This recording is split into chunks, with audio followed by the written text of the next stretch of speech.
तो ये सब बेकार की बातें हैं। देखिए, इन लोगों को नरेंद्र मोदी से डर है, भय है कि नरेंद्र मोदी इतिहास के अंदर अमर हो जाएंगे। नरेंद्र मोदी इतना बड़ा काम कर रहे हैं जो काम करने की हिम्मत कोई नहीं जुटा पाया। ये संसद भवन बनना कोई सामान्य बात है क्या? नमस्कार, आप न्यूज़ फाउंडेशन देख रहे हैं। मैं हूं आपके साथ वंदना। नए संसद भवन के उद्घाटन के पहले ही खूब राजनीति हो रही है। बता दें कि 19 दल एकजुट होकर इसका विरोध जता रहे हैं और कह रहे हैं कि उद्घाटन समारोह में शामिल नहीं होंगे।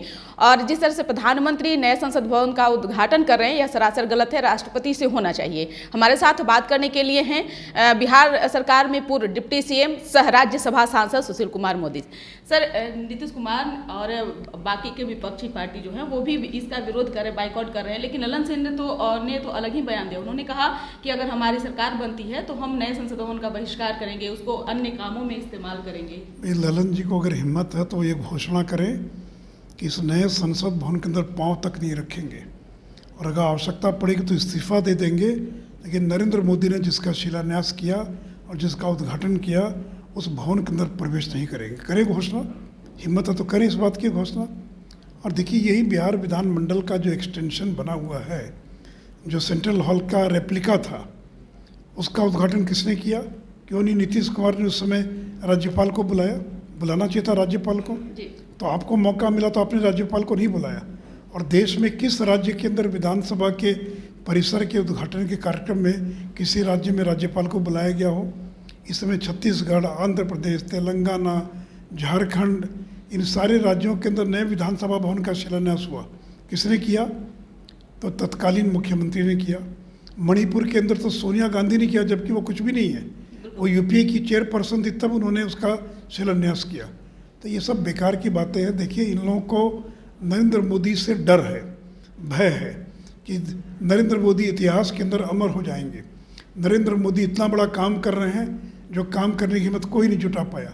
ये संसद भवन बनना कोई सामान्य बात है क्या? 100 साल पहले वर्तमान संसद भवन बना था, वो पुराना हो गया, जर्जर स्थिति में पहुंच गया है, लोगों के बैठने के लिए जगह नहीं है। और ये तो नरसिंहा राव की सरकार के समय यही प्रस्ताव आया था कि नया संसद भवन बनाया जाना चाहिए, लेकिन वो हिम्मत नहीं जुटा पाए।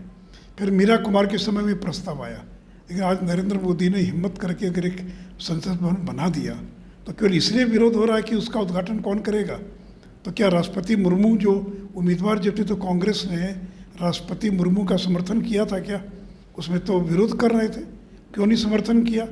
अब बनने के बाद भी अधीर रंजन चौधरी राष्ट्रपति मुर्मू के खिलाफ बयानबाजी कर रहे थे। तो इसलिए केवल विरोध करने के लिए विरोध कर रहे हैं। और देखिए, जनता की निगाह में ये लोग बेनकाब हो गए हैं।